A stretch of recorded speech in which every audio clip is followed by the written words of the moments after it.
I saw him walking in by the door. I asked who was coming in the middle of the night with an umbrella. While I was saying that, he pulled it out from the thing, and he started to run into the big room, which was on the left side. And I throw him tables and chairs that he should get out of here. And he injured a guy, was a carrier arrest guy. He was bleeding here, bleeding in his hand all over. I ran into the other room because I tried to save my life. I saw him running down this way, so I ran out.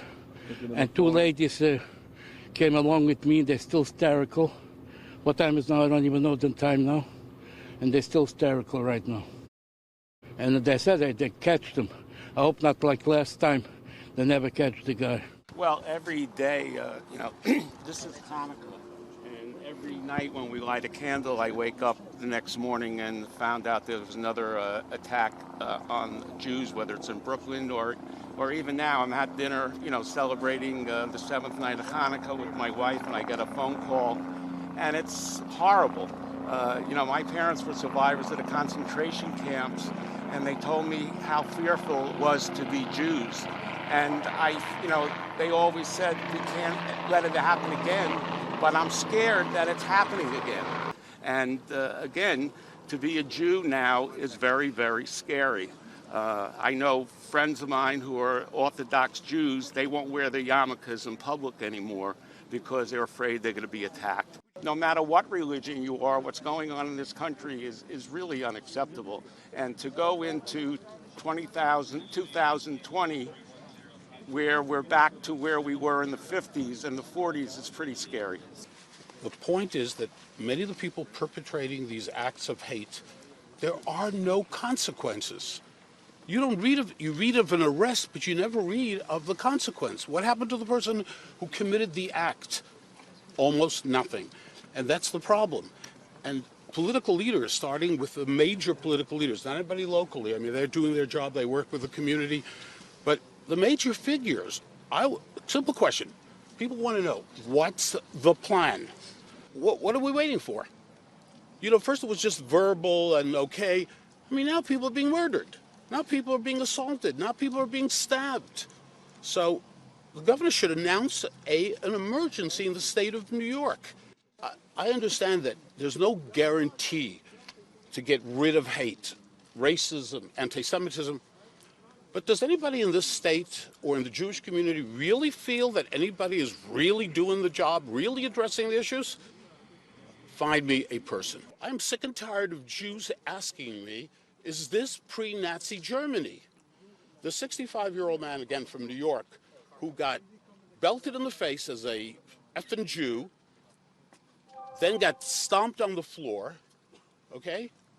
Told me that he has never in his life seen such hate. And then he said to me, 65-year-old man wearing a yarmulke, Manhattan, 41st between 2nd and 3rd. Can you believe it? He says to me, is this pre-Nazi Germany? I'm sick and tired of people asking me that question. By the way, it isn't. But the fact that people are talking that way, if these attacks were happening against any other group, if it was happening against transgender, if it was happening against gay people, against black people, can you only imagine what would be going on in the state of New York today? Can you only imagine the reaction, the marches and the yelling and the screaming that would be going on? But Jews, no, not a big deal.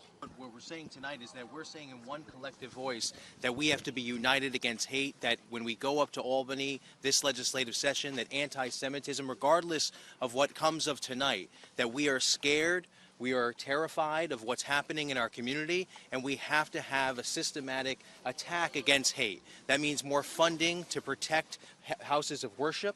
The fact that the word is coming out that this happened in a house of worship is extremely troubling, and it's what the principles of our country are founded on, that you can practice your religion, you can worship freely. That cannot be jeopardized, that cannot be intimidated, and that's why we have to be in one collective voice saying enough is enough. We have to take action, and that's going to be the call when we get up to Albany coming in January. It's a sad and very disturbing morning. I just visited with Rabbi Rottenberg and his wife to bring the best wishes and condolences from the people of the state of New York. The rabbi's son was one of the victims of the attack, and he says that he is recovering, and that's good news. One of the victims who was attacked is still in very serious condition, and the rabbi had recently gotten an update, but that person is still in very serious and critical condition with wounds to the head. The rabbi spoke about what happened last night, which is much of what has been reported in the press. It's important for me to express to the rabbi and to all the people of the state of New York that this is intolerance meets ignorance meets illegality. This is an intolerant time in this country. We see anger, we see hatred exploding. It is an American cancer in the body politic. It literally turns one cell in the body against others. And we have seen it here in the state of New York. This is about the 13th incident of anti-Semitism in just the past few weeks. Comes during a period of high holidays for the Jewish people. It is intolerant, it is ignorant, but it is also illegal. And at the end of the day, it's not just about words, it's about action. And we have seen enough in New York. This is violence spurred by hate. It is mass violence, and I consider this an act of domestic terrorism. Let's call it what it is. These people are domestic terrorists. And the law should reflect that, and they should be punished as if it was an act of terrorism. And we're going to take the lead here in the state of New York and do just that. And I'm going to propose that in the beginning of January when I lay out my State of the State address. But in the meantime, we stand in solidarity with all members of the Jewish community. It is a very important part of this state, a very important part of this country, certainly. And we're going to enforce the laws and make sure that acts like this do not happen. And if they happen, they are punished to the full extent of the law.